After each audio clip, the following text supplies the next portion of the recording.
Okay, today I'm here while the work is going on. In fact, it's the Culture Day, or a national holiday in Japan. But I didn't realise that the workmen work even on national holidays, the carpenters, I should say. And they're putting in big beams. Well, there's a big beam going in too. And I came along to paint the joists over there. See the difference in colour of the joists.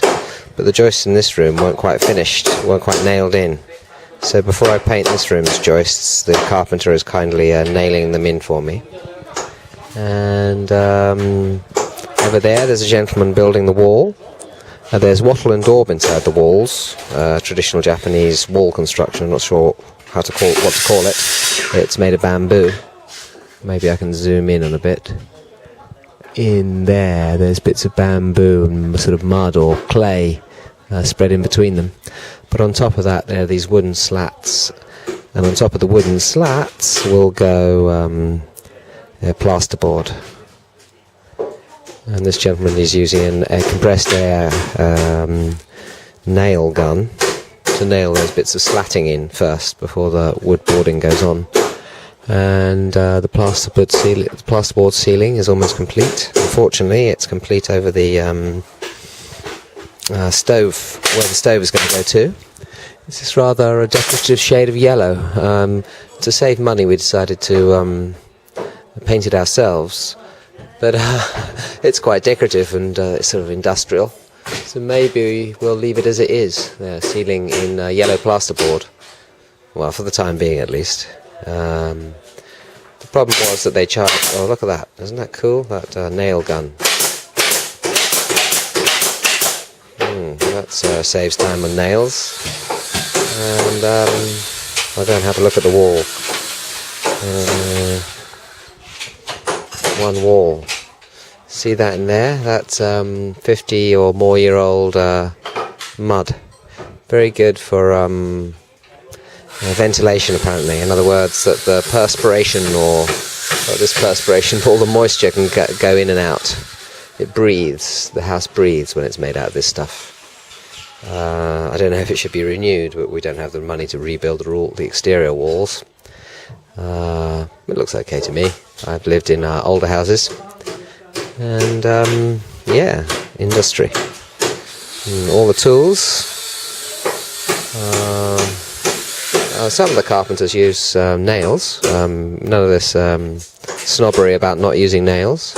That carpenter there, banging away, what he does in order to fix down the joists is to drill a hole for the nail at an angle, and then bang in each side alternately to ensure that the nail driving the nail doesn't move the position of the joist. What more can I add? Here's the view again. It really is a view over a high school. Kind of a weird thing to have a view over, because most of what you can see there is Yamaguchi High School, the best high school in Yamaguchi. So, that is going to be a big aim in Ray's life, to get in there, because it's sort of all the other high schools, except for one, a private one. Generally, the public ones are better because they're cheaper to send your kids to. So people try hard to get into them, so that they get all the best kids. Why isn't that the case in Britain? Isn't that a wonderful idea that the city high schools are better than the public high schools? You know, the public ones are for thick people with the money. Strange. But that's the best one. There is another private one, which one of the classes, the sort of the brainy person's class, it's streamed, goes on to good universities. But the other classes don't generally. And I'd like to give Ray the option of going to a good university. So I've talked about that before. Yeah, big beams going in. Lots of wood. Lots of wood to burn. Yasko says that she wants me to move it. She may be, the view out of the front room may be of a wood pile for the next couple of years. I'm not sure if I'm going to be bothered to move that, but maybe we can employ someone to move it just round the corner. The roof isn't at 45 degrees at all. When you're up there inside the attic, I just don't want to get up in the attic anymore because it's too dark. When you're up there inside the attic, it looks steeper than it is. There it is, the roof. Another look at the garden without sort of just pointing it at my feet. I'll take it. Oh look, we've got a persimmon tree, khaki. Lots of those that we saw in the rubbish that the builders had eaten a few. But so many khaki that no one wants them. Anyone want any khaki? You can come and pick them. Tell us first, and we'll let you come and pick them all. They're nice when I like them dried khaki. But yeah, looking back at the house from the garden, it's my jeans, a wood pile, over there the view, but I'm still only halfway through the garden. More garden to go.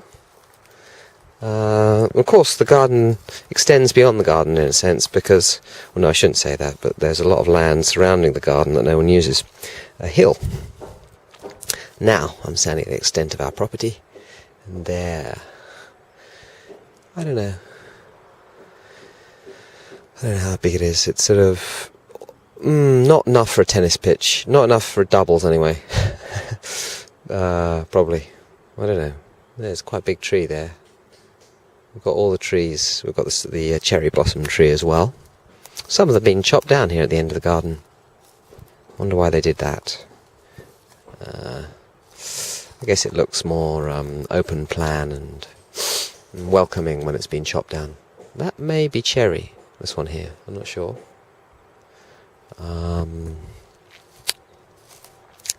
Yeah, just waffling on now, really. I should cut off the end of this video. Don't watch. No one's watching. Who would watch this? Why have I got two-tiered roofs? What is it with Japanese people and their roofs? They like a lot of roof. Like an extra roof over the toilet. Would it have been cheaper just to extend the main part of the house so that they didn't have to have an extra roof? I'm not sure. Probably not. There's probably a reason for all these roofs. English houses have a much simpler construction, it seems to me, just sort of one pointy bit, and everything fits inside that. But for some reason in Japan they've got all these sort of layerings of roofings, and on castles they're multi-layered, because I have this theory that really the roof is just for show, you know, all these layers and stuff. It means you've almost got a castle. If you've got a castle, it's about 10 layers, like a wedding cake. Some of our flashing, I know what flashing means now, that metal stuff inside the roof is a bit rusty there.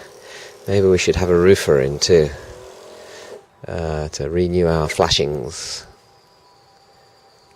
But the tiles are in good nick. Here's some that aren't on the roof. Good nick, that means in good condition, in Cockney, kind of. Here's one. Speciality of this region, the black ceramic.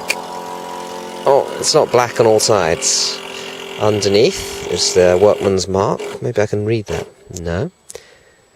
Apparently it's retiled. Before it was in slate tiling, or sort of a cheaper type of tile, but it's been retiled in the past 50 years since it was built in this more expensive. Each one of these weighs about, I'd say that weighs a good 1.5 kilograms, or a kilogram at least. And that's being used to weigh down the rubbish, generally. Well, not really rubbish, the stuff that was in the exterior tool shed.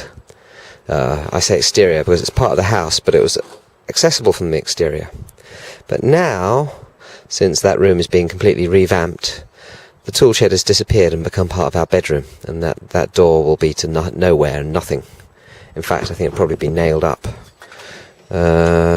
Yes, there it is. It's a board, so it's a sort of, maybe I can put very, very thin tools in there and hang them on the piece of board there. Oh, that's an idea. Well, I think that could work, actually, just a screwdriver or two. Okay, I'll stop waffling now. It's all quite exciting. I come here every day since the renovation is underway to take a photo or paint some joists with creosote stuff. It's not actually creosote, but there it is. Okay, end.